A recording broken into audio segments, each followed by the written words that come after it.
പ്രിയപ്പെട്ടവരെ, യേശുവിൻ്റെ നാമത്തിൽ നിങ്ങളെ വാഴ്ത്തുന്നു. ഇന്നലെ ക്രിസ്മസ് നന്നായി ആഘോഷിച്ചുവോ എല്ലാവരും? പലർക്കും ഉത്സവത്തിൻ്റെ സന്തോഷം ഒറ്റ ദിവസം കൊണ്ട് അവസാനിക്കും. അതല്ല യഥാർത്ഥ സന്തോഷം. യേശുക്രിസ്തു തരുന്ന യഥാർത്ഥ സന്തോഷം എന്നത് ദിവസവും ഒരാഘോഷത്തിൻ്റെ ഉത്സാഹമുണ്ടാകും. അതുകൊണ്ട് എനിക്ക് ക്രിസ്മസ് ഉത്സവത്തിനും ഡിസംബർ 25-നും തമ്മിലുള്ള വ്യത്യാസം അറിയില്ല. എല്ലാ ദിവസവും ഉത്സവത്തിൻ്റെ സന്തോഷമാണ്. യേശു നമ്മുടെ കൂടെയുണ്ടെങ്കിൽ ആ സന്തോഷമുണ്ടാകും. ഇല്ലെങ്കിൽ വർഷത്തിൽ ഒരു ദിവസം ഉത്സവം ആഘോഷിച്ചിട്ട് അതിനുശേഷം ദുഃഖത്തിൽ മുഴുകിയിരിക്കും. നിങ്ങൾ അങ്ങനെ ഇരിക്കാൻ പാടില്ല. യേശു നിങ്ങളുടെ ഉള്ളിൽ ജനിച്ചാൽ ദിവസവും അതേ സന്തോഷമുണ്ടാകും. ശരി, ഈ ദിവസം യേശു ഈ ലോകത്തിൽ പിറന്ന ശേഷം ജനങ്ങളുടെ നടുവിലൂടെ സഞ്ചരിച്ചു. 3.5 വർഷത്തോളം ജനങ്ങളുടെ നടുവിൽ ശുശ്രൂഷ ചെയ്തു. അപ്പോൾ ജനങ്ങൾ ഒരു കാര്യം പറഞ്ഞു. മത്തായി 4-ാം അധ്യായം 15-ാം വാക്യത്തിൽ, ഇരുട്ടിലിരിക്കുന്ന ജനം വലിയ ഒരു വെളിച്ചം കണ്ടു. അപ്പോൾ യേശു വെളിച്ചമായി അവരുടെ നടുവിൽ സഞ്ചരിച്ചു.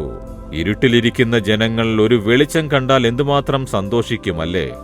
അവരിരുട്ടിൽ കിടക്കുന്നു, വെളിച്ചം കാണാനേയില്ല, അവരൊന്നും കാണാതെ പരതിക്കൊണ്ടേയിരിക്കുന്നു. അപ്പോൾ വെളിച്ചം വന്നാൽ ഒരു വലിയ സന്തോഷമുണ്ടാകും, വഴി തെളിയും. ഓക്കെ, അതേപോലെ തന്നെ യേശു ഈ ലോകത്തിൽ വരുന്നതിന് മുൻപ് ജനങ്ങൾ ഇരുട്ടിൽ, പാപത്തിന്റെ ഇരുട്ട്, ശാപത്തിന്റെ ഇരുട്ട്, പിശാചാകുന്ന ഇരുട്ട്, വ്യാധിയാകുന്ന ഇരുട്ട് പരതിക്കൊണ്ടിരുന്നു. ഒരു സ്വസ്ഥതയില്ല, ഒരു സമാധാനവുമില്ല. ദേവാലയമുണ്ടായിരുന്നു, ശുശ്രൂഷകന്മാരുണ്ടായിരുന്നു, എന്നാൽ മനസ്സിൽ സ്വസ്ഥതയില്ല, സമാധാനമില്ല, ജീവിതത്തിൽ ഒരു വെളിച്ചമില്ല, ഭാവിയെക്കുറിച്ചൊരു പ്രത്യാശയില്ല. എന്നാൽ യേശു വന്നപ്പോൾ ജനങ്ങൾക്ക് പാപത്തിൽ നിന്നും വിമോചനം കൊടുത്തു, വ്യാധിക്കിടക്കയിൽ നിന്നും വിമോചനം കൊടുത്തു, പിശാചിന്റെ ബന്ധനത്തിൽ നിന്നും വിമോചിപ്പിച്ചു, ഭാവിയെക്കുറിച്ചൊരു പ്രത്യാശ നൽകി, ജനങ്ങൾക്കുള്ളിൽ ഒരു വലിയ വെളിച്ചം. അപ്പോൾ ജനങ്ങൾ സന്തോഷത്തോടെ പറഞ്ഞു, ഇരുട്ടിലിരുന്ന ഞങ്ങൾക്കൊരു വെളിച്ചം കിട്ടിയിരിക്കുന്നു. അതാണ് യേശു. ഇന്നുവരെ ആ യേശു ക്രിസ്തു നമുക്ക് വെളിച്ചമായിരിക്കുന്നു. യേശുവിനെ സ്വീകരിക്കുന്ന ഓരോരുത്തരുടെയും മനസ്സിൽ ഒരു വലിയ വെളിച്ചം ഉദിക്കുന്നതുകൊണ്ട് സന്തോഷവും ആഹ്ലാദവും ഉണ്ടാകും. ഇവിടെയെല്ലാം ജനങ്ങളുടെ മധ്യേ യേശുവിനെ അറിയിക്കുന്നുവോ ഒരു വെളിച്ചം, അവരുടെ ജീവിതം വ്യത്യാസമായി മാറുന്നത് കാണാൻ സാധിക്കും. ഞാൻ ഇന്ത്യയിൽ ഗുജറാത്ത്, രാജസ്ഥാൻ, മധ്യപ്രദേശിന്റെ ഒരു ഭാഗത്ത് വീലെന്ന ചില ആദിവാസികൾ വസിച്ചുകൊണ്ടിരിക്കുന്നു. അവരുടെ ശീലമെന്ന് പറയുന്നത് അമ്പും വില്ലും അവരുടെ കയ്യിലുണ്ടാകും. ഈ വില്ലും അമ്പും എയ്യാനായി മാർക്കറ്റിൽ വെക്കും. ഈ വില്ലും അമ്പും കൊണ്ടും ബഹളമുണ്ടാക്കി ആൾക്കാരെ കൊല്ലും. ഒരു പ്രത്യേക പാതയിൽ രാത്രി സമയത്ത് വാഹനങ്ങളിൽ യാത്ര ചെയ്യാനാവില്ല. കുറെ വാഹനങ്ങൾ ഒന്നിച്ചു ചേർത്ത് മുന്നിലും പുറകിലും പോലീസിന്റെ കാവലോടെയാണ് പോകാറ്. കാരണം ആ ആദിവാസികളായ ആൾക്കാർ ഇരുട്ടിലാണ് ജീവിച്ചുകൊണ്ടിരുന്നത്. അവർ ചാരായം വാറ്റി കുടിക്കും. കല്യാണത്തിനുള്ള വിരുന്നിന് പാചകം ചെയ്യുമ്പോൾ ചാരായം വിളമ്പിയാണ് കല്യാണ വിരുന്നൊക്കെ വിളമ്പാറുള്ളത്. അങ്ങനെയുള്ള ശീലമുള്ളവരാണ് അവര്. ഒരാളെ കൊല്ലാൻ അവർക്ക് 500 രൂപ കൊടുത്താൽ മതി. ഒരു പെണ്ണിനെ തട്ടിക്കൊണ്ടുവരാനാണെങ്കിൽ 500 രൂപ കൊടുത്താൽ അവരത് ചെയ്തു തരും. അവരുടെ അടുത്ത് ചെല്ലാൻ പോലീസിന് വരെ പേടിയാണ്. ഞാൻ എൻ്റെ കണ്ണുകൊണ്ട് നേരിൽ കണ്ടതാണത്. ഒരു ബസ്സിൽ നിന്ന് ഞങ്ങളൊരു ജീപ്പിൽ പോയിക്കൊണ്ടിരിക്കുകയായിരുന്നു. മെയിൻ റോഡിൽ ബസ് നിർത്തിയിട്ടുണ്ടായിരുന്നു. ബസ്സിലുണ്ടായിരുന്നവർ നിലവിളിക്കുകയാണ്. അതെന്താണെന്ന് ഞാൻ നോക്കിയപ്പോൾ ഒരാൾ ബസ്സിൽ കയറി ബസ് ഡ്രൈവറുടെ കഴുത്തിൽ അരിവാൾ വെച്ചിരിക്കുകയാണ്. ആ ബസ്സിന് ചുറ്റും 3-4 പേര് അമ്പും വില്ലും പിടിച്ചങ്ങനെ നിൽക്കുകയാണ്. എല്ലാവരും ഭയന്ന് വിറച്ചിരിക്കുന്നു.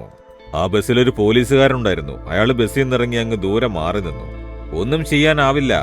അവരൊരു പെൺകുട്ടിയെ തട്ടിക്കൊണ്ടുപോയി. ഞാനതെന്റെ കണ്ണുകൊണ്ട് നേരിട്ട് കണ്ട കാഴ്ചയാണ്. അവൾ നിലവിളിച്ച് ബഹളമുണ്ടാക്കി. പക്ഷെ ആരും ചോദിക്കാൻ ചെന്നില്ല. അങ്ങനെയുള്ള പാപത്തിന്റെ ഇരുട്ടിൽ ജീവിച്ച മനുഷ്യർ. പക്ഷേ അവർക്ക് സുവിശേഷം അറിയിക്കപ്പെട്ട് ഞാൻ തുടർച്ചയായി അവരുടെ നടുവിൽ പോയിട്ടുണ്ട്. ഇന്ന് അതുപോലെ കൊലയും കൊള്ളയും ഒക്കെ ചെയ്തുകൊണ്ടിരിക്കുന്ന കൊള്ളക്കാരൊക്കെ മനസ്സുമാറി അവരുടെ ജീവിതം തന്നെ മാറ്റപ്പെട്ടിരിക്കുന്നു. ഇപ്പോൾ അവരുടെ ജീവിത രീതി മാറിയിരിക്കുകയാണ്. അതായത് ചാരായം വാറ്റുന്നത് നിന്നു, മോഷ്ടിക്കുന്നത് നിന്നു. അവരിപ്പോൾ വയലുകളിൽ ജോലി ചെയ്ത് സമ്പാദിക്കുന്നു. അവരുടെ ജീവിത രീതി തന്നെ മാറി. അതായത് ഇരുട്ടിലുണ്ടായിരുന്ന ജനങ്ങൾ ഒരു വെളിച്ചം കണ്ടു. അതാണ് യേശു. ആ യേശുവിനെ അറിയിക്കുന്നതിനാണ് ഞങ്ങൾ പ്രയത്നിക്കുന്നത്. ഇരുട്ടിലായിരിക്കുന്ന ജനങ്ങൾക്കൊരു വെളിച്ചമുണ്ടാകട്ടെ, അവരുടെ ജീവിതം പ്രകാശിക്കട്ടെ എന്ന ലക്ഷ്യത്തോടെ. നിങ്ങളുടെ ജീവിതത്തിൽ ആ വെളിച്ചം വന്നിട്ടുണ്ടോ? യേശു എന്ന വെളിച്ചത്തെ നിങ്ങൾ ഏറ്റെടുത്തിട്ടുണ്ടോ? വെളിച്ചം വന്നാൽ ഇരുട്ട് താനേ പോകും. പാപമെന്ന ഇരുട്ട് മാറും. ചാരായം, മദ്യപാനം, പുകവലി, കൈക്കൂലി വാങ്ങുന്നത്, വ്യഭിചാരം, കാമയിച്ച, ഭോഷത്വം എല്ലാം മാറും. നമ്മുടെ ജീവിതം വെളിച്ചമായി സന്തോഷമുണ്ടാകും. യേശുവിനെ സ്വീകരിച്ചിട്ടുണ്ടോ? ഇല്ലെങ്കിൽ യേശുവേ, എന്റെ ജീവിതത്തിൽ വെളിച്ചമായി വരണമേ എന്ന് ചോദിക്കുമോ? 1 മിനിറ്റ് പ്രാർത്ഥിക്കൂ. യേശുവേ, അങ്ങ് ലോകത്തിന് വെളിച്ചമായി വന്നു. എന്റെ ജീവിതത്തിൽ ഒരു വെളിച്ചം കൊണ്ടുവരണമേ. എന്റെ പാപയിരുളും ശാപയിരുളും മാറട്ടെ. പിശാചിന്റെ ഇരുട്ട് മാറട്ടെ. എന്റെ ജീവിതത്തിൽ വെളിച്ചമായി വരണമേ. യേശുവിന്റെ നാമത്തിൽ ആമേൻ, ആമേൻ. Jesus readings Malayalam YouTube channel subscribe ചെയ്യുക. ബെൽ ഐക്കോൺ ക്ലിക്ക് ചെയ്യുക. ഞങ്ങളുടെ ദൈനംദിന പ്രോഗ്രാമുകളെക്കുറിച്ചുള്ള അപ്ഡേറ്റ് ലഭിക്കുവാൻ